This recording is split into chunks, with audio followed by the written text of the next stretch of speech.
రాజకీయ నాయకుడిలాగా ఆయన వ్యవహరించాల.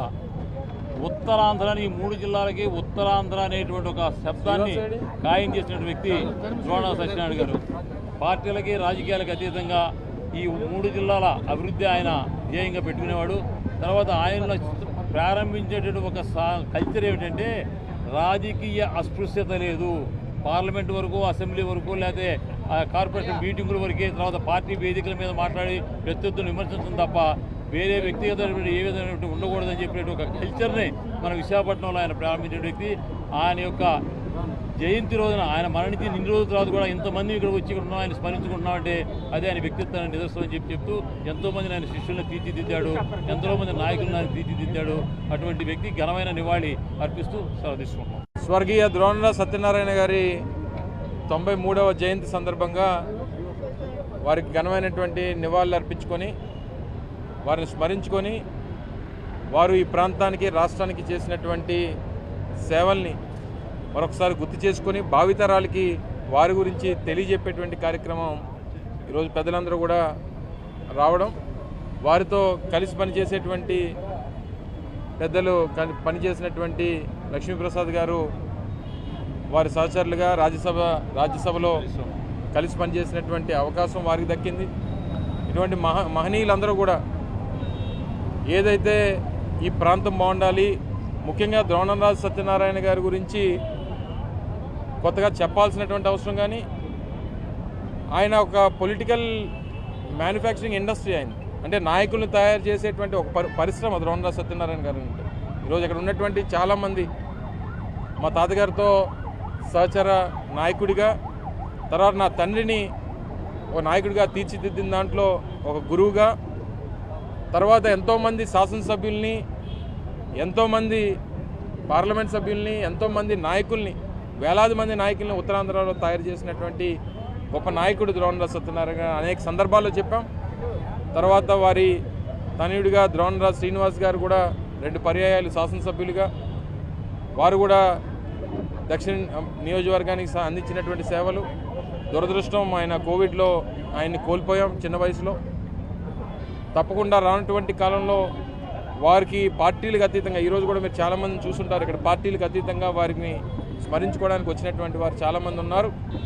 తప్పకుండా వారందరికీ హృదయపూర్వకంగా వారికి ధన్యవాదాలు తెలియజేసుకుంటూ, నేను కూడా వారి కుటుంబ సభ్యుడిగా ఈరోజు సోదరుడు శ్రీవాత్సవ్ కూడా తనకున్నటువంటి పరిధిలో తాను కూడా ప్రజాసేవలో ఇన్వాల్వ్ అయ్యి ఈ ప్రాంతం పట్ల, ఈ ప్రాంత అభివృద్ధి పట్ల తనకున్నటువంటి ఆలోచనల్ని ముందుకు తీసుకెళ్లేటువంటి దాంట్లో తపన పడుతున్నటువంటి ఒక యువ నాయకుడిగా ఎదుగుతున్నటువంటి సందర్భంలో ఇక్కడ ఉన్నటువంటి వారు ప్రతి ఒక్కరి తాలూకా బాధ్యత, తనని, తన రాజకీయ భవిష్యత్తుని చేయూతనివ్వాల్సినటువంటి బాధ్యత ఇక్కడ ఉన్నటువంటి ప్రతి ఒక్క నాయకుడి మీద కూడా ఉందన్నటువంటి విషయాన్ని మరొకసారి ఈ సందర్భంగా తెలియజేసుకుంటూ, మరి అటువంటి గొప్ప కుటుంబంతో, ఆ గొప్ప నాయకుడితో కలిసి పనిచేసేటువంటి అవకాశం దాదాపు 4 దశాబ్దాలుగా వచ్చినటువంటి మేమందరం కూడా గర్వపడుతూ, మరి పెద్దలు శ్రీ ద్రోణరాజు సత్యనారాయణ గారి 93వ జయంతి సందర్భంగా మరొకసారి వారి ఘనమైనటువంటి నివాళులు తెలియజేసుకుంటూ సెలవు తీసుకుంటా ఉన్నాను. Thank you.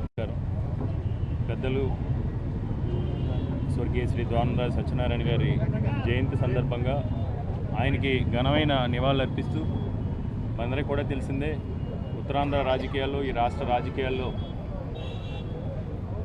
స్వర్గీయ ద్రోణరాజు గారి పేరు చెప్తే ఒక రాజకీయ గురుతుల్యుడిగా రాజకీయాలకు హోందాతనాన్ని తీసుకురావడంతో పాటు, ఇందాక సోదరులు అమర్నాథ్ గారు చెప్పినట్టు ఉత్తరాంధ్ర ప్రాంతం నుంచి ఎందరో యువ నాయకుల్ని రాజకీయంగా తీర్చిదిద్ది ఒక పొలిటికల్ మ్యానుఫ్యాక్చరింగ్ ఇండస్ట్రీగా ఆయన రోజు రాజకీయాలు చేయడం జరిగింది. ముఖ్యంగా ఈ ప్రాంతం పైన, ఈ ప్రాంతానికి రాజకీయంగా ఒక ప్రత్యేక గుర్తింపు తీసుకొచ్చే విషయంలో ద్రోణరాజు గారు చేసిన పోరాటాలు కానీ, ముఖ్యంగా రాజ్యసభ సభ్యుడిగా ఆయన ఈ ప్రాంతం అభివృద్ధి కోసం, ఈ ప్రాంతంలో ద్రోణరాజు గారి పేరు చెప్తే చిరస్మరణీయంగా నిలిచిపోయే విధంగా ఆయన ఆ రోజు రాజకీయాలు చేయడం జరిగింది.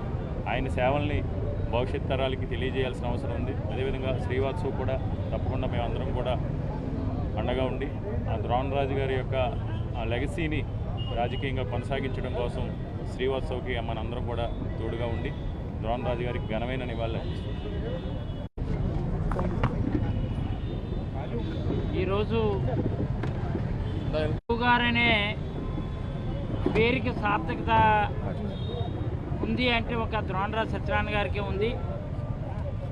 సుమారు 5 దశాబ్దాలుగా ద్రోణరాజు గారి ఫ్యామిలీ రాజకీయాలకి అంకితమై గుడివాడ అప్పన్న దగ్గర నుంచి కర్ణం ధర్మశ్రీ వరకు కూడా ఎంతోమందిని రాజకీయాల్లో రప్పించి రాజకీయాల్లో పాఠాలు నేర్పించి మా అందరికీ కూడా ఒక పొలిటికల్ యూనివర్సిటీ ఎవరో ఉత్తరాంధ్రలో అంటే ఒక ద్రోణరాజు సత్యనారాయణ గారు అని చెప్పాలి.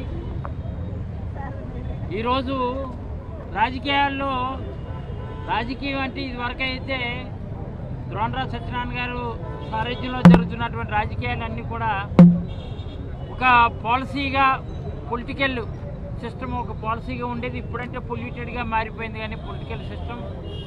కానీ అప్పుడు చెప్పేటప్పుడు రాజకీయాలు అనేది ఏంటంటే నైతిక విలువలు ఎలా ఉండాలి, రాజకీయ నేపథ్యం ఉండేటప్పుడు నైతిక విలువలు ఎలా ఉండేవి అనేది మా అందరికి కూడా చెప్పినటువంటి ఉదాహరణలు కోకొల్లలు. అందులో భాగమే ఆ రోజులో మొట్టమొదటిసారిగా ఎంపీగా ఈయన పోటీ చేసినప్పుడు తెన్నేటి విశ్వనాథం గారి మీద పోటీ చేసి గెలిచినప్పుడు ఆయనకి పాద నమస్కారం చేసినప్పుడు పోటీ చేసేటప్పుడే ఆయన పాదాబంధన చేస్తుంటే తెన్నేటి విశ్వనాథం గారు చెప్పారట, గురుగారు నేను పోటీ చెయ్యను అని ద్రోణరాజు నా మీద గెలిస్తే గురువుని మించిన శిష్యుడిగా పేరు ఉంటుంది, లేదు నీ మీదే నేను గెలిస్తే ఏదేమైనా శిష్యులైనా భావితరానికి ఒక రాజకీయాల వరకే పరిమితం అవుతుంది, ఎలక్షన్ వరకు పరిమితం అవుతుంది, తర్వాత సత్సంబంధాలుగా కొనసాగుతాయని ఒక మంచి సంకేతం ఇచ్చిన వాళ్ళం అవుతాం, తప్పనిసరిగా నువ్వు గెలవాలి అని ఆశీర్వచనాలు ఇచ్చారు తెన్నేటి విశ్వనాథం గారు. ఈ మాట సాక్షాత్తు గురుగారే ద్రోణరాజు సత్యనారాయణ గారే మాలాంటి వాళ్ళకి చెప్పినటువంటి మాటలు. అందుకని ఈరోజు అప్పుడున్నటువంటి పోటీతత్వం ఎలా ఉండేదంటే కేవలం ఒక ప్రాణం పెట్టే రీతిలో ఉండేది. ప్రతిపక్ష వాళ్ళు ఉన్నా స్వపక్ష వాళ్ళు ఉన్నా. కానీ ఈరోజు ఏంటంటే అన్నీ మారిపోయాయి. అందుకని ద్రోణరాజు సత్యనారాయణ గారి తాలూకు ఆశయాలు కానీ సిద్ధాంతాలు కానీ మన అందరూ కూడా ఇలాంటప్పుడు స్మృతించుకొని ఆ నేపథ్యం ఉన్నటువంటి శ్రీవాత్సవకి భవిష్యత్తులో అందరూ అండగా దండగా ఉండాలని సందర్భంగా తెలియజేస్తూ మరొకసారి గురుగారు ఎక్కడున్నా ఆయన ఆత్మశాంతితో పాటు ఆయన తాలూకు ఆశీర్వచనాలు పరిపూర్ణంగా శ్రీవాత్సవకి ఆయన ద్వారా లభిస్తాయనేది, దానికి తగ్గ సహకారం కూడా మా దగ్గర నుంచి కూడా ఉంటుందని ఈ సందర్భంగా తెలియజేస్తూ నమస్కారం.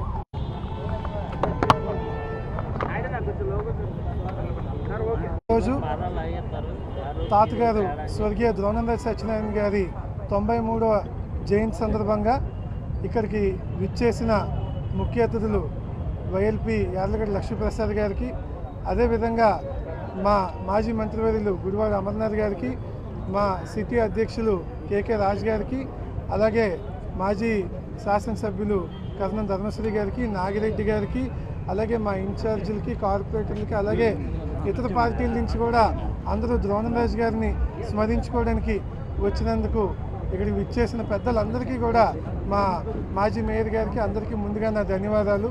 నిజంగా ఈరోజు అలాంటి మహానేతని స్మరించుకోవడం మనందరూ అదృష్టం. ఇక్కడ నేను ఇలాగా ధైర్యంగా నిలబడగలుగుతున్నానంటే ముందు మాట్లాడిన పెద్దలందరూ నాకు ఇచ్చిన ప్రోత్సాహం. ఏదైతే తాతగారితో అప్పటి గుడివాడి గురునాథరావు గారు కానీ, అలాగే కర్ణం ధర్మశ్రీ గారు ఇక్కడే ఉన్నారు, అలాగే నాగిరెడ్డి గారు, వీళ్ళందరూ తాతగారితో కలిపి అడుగులేసి ఈరోజు నేను మళ్ళీ వాళ్ళందరితో, ముఖ్యంగా అమర్నాథ్ గారితో, అలాగే యువ నాయకులు మన కేకే రాజు గారితో, వీళ్ళిద్దరూ నన్ను ఒక తమ్ముడిలా భావిస్తూ ఎప్పుడు నా వెన్నుదండగా నన్ను వెన్నుతట్టి ముందుకి ప్రోత్సహిస్తున్నారు. ఇదే విధంగా ఏదైతే ప్రజా జీవితంలోకి వచ్చామో తాతగారి ఆశయాల్ని, అదేవిధంగా నాన్నగారు స్వర్గీయ ద్రోణరాజు శ్రీనివాసరావు గారు ఎలా అయితే విశాఖపట్నానికి ఎన్లైన్ సేవ చేశారో వాళ్ళ మార్గంలో నిస్వార్థంగా సేవ చేయడానికి నేను ఎప్పుడు ఉంటానని తెలియజేసుకుంటూ మరొకసారి ఇక్కడికి విచ్చేసిన పెద్దలందరికీ కూడా ధన్యవాదాలు తెలుపుకుంటూ సెలవు తీసుకుంటాను.